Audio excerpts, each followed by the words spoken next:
Learning to breathe. Breath is actually the code to life itself. Life without breath wouldn't be life.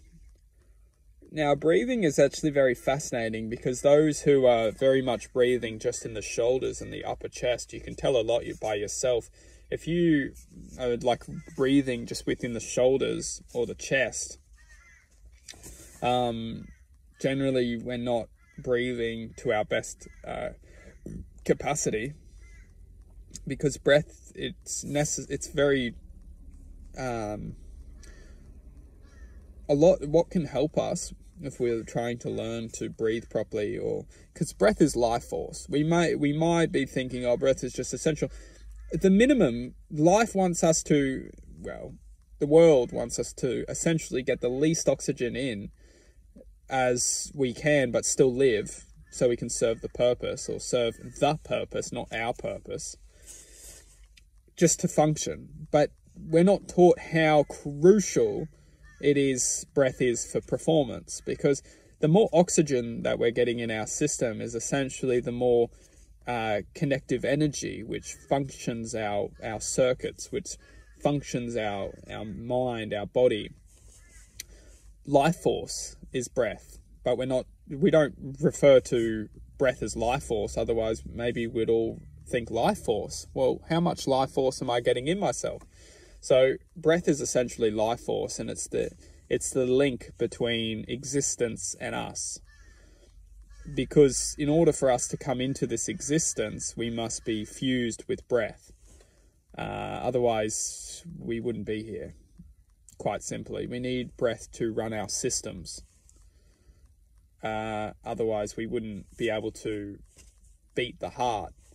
So we all know this, but we don't know, well, we all know this, but we may not be aware that the breath itself is essentially, we can use it to bring to attention where we are in this present moment.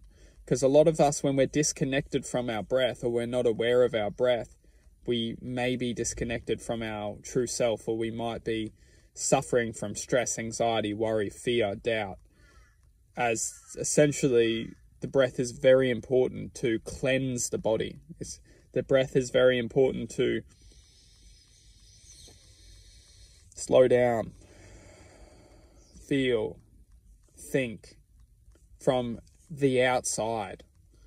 When we're just always inside, we might be just running around and just, we lose ourselves.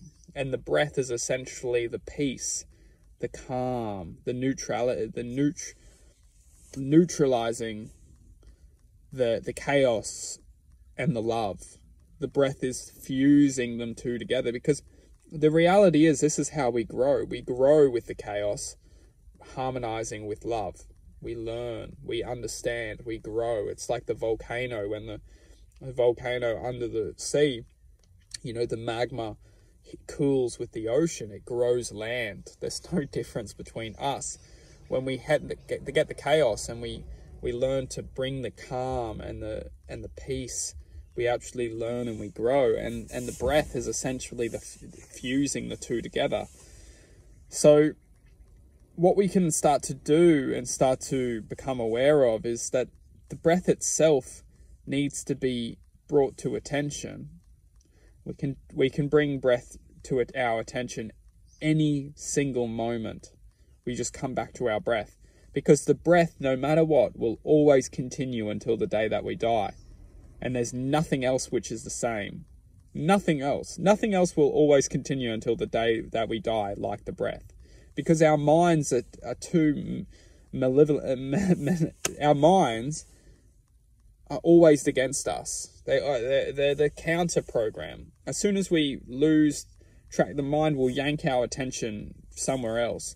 But the breath will always be where the breath is. Nothing can take the breath away, or we lose out of this reality. So that's the beautiful thing about the breath, is that we can always come back to it and understand that the breath will always be there. It's the only thing that's like this. So as long as we can come back to the breath, we can have the trust that if we can form a safe space in the breath, no matter what happens into our lives, if we can just come back to our breath, we understand that everything will be okay. It's easier said than done, but it can be a great asset to our true self, to know that we can always find our true self within our breath.